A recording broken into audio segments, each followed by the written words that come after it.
भारत के कृषि क्षेत्र खासकर किसानों पर अमेरिका भारत व्यापार समझौते के असर के बारे में एएनआई से बात करते हुए केंद्रीय कृषि मंत्री शिवराज सिंह चौहान ने कहा, यह व्यापार समझौता कूटनीति, विकास और सम्मान का एक नया उदाहरण है।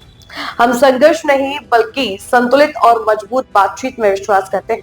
किसानों के हितों की पूरी तरह से रक्षा की गई है। किसानों के हित पूरी तरह से सुरक्षित है।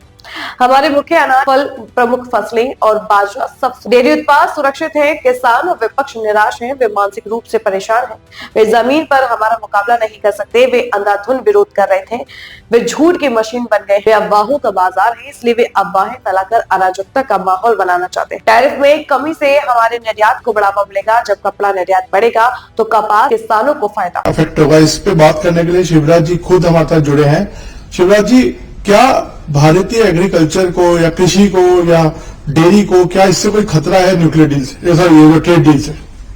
ये ट्रेड डील जो प्रधानमंत्री जी के नेतृत्व और मार्गदर्शन में हुई है, ये ट्रेड डील डिप्लोमेसी, डेवलपमेंट और डिग्निटी का एक नया उदाहरण है। हम विवाद नहीं, संतुलित संवाद में, ताकतवर संवाद में विश्वास रखते हैं। और मैं आज प्रधानमंत्री जी को हृदय से धन्यवाद देता हूं। उन्होंने कहा था किसान हित सर्वोपरि है हमारे लिए। किसानों के हितों को पूरी तरह से संरक्षित किया गया है। किसान हित पूरी तरह सुरक्षित।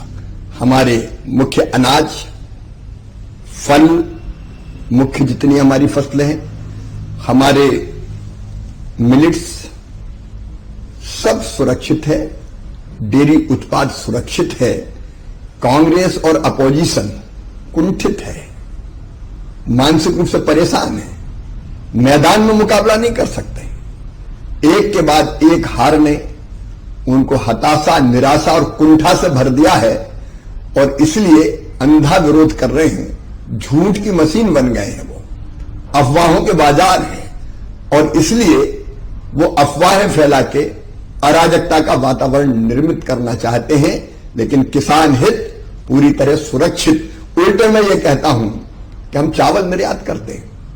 आपको पता है कि हमारे चावल यूएस में भी कितना जाता है। 63,000 करोड़ का चावल हमने निर्यात किया था। हमारे निर्यात को बल मिलेगा टैरिफ घटने से। हमारा चावल, मसाले, इवन टेक्सटाइल, जब टेक्सटाइल का एक्सपोर्ट बढ़ेगा तो कपास के किसानों को फायदा होगा। ये सर्वथा भारत के किसानों के हित में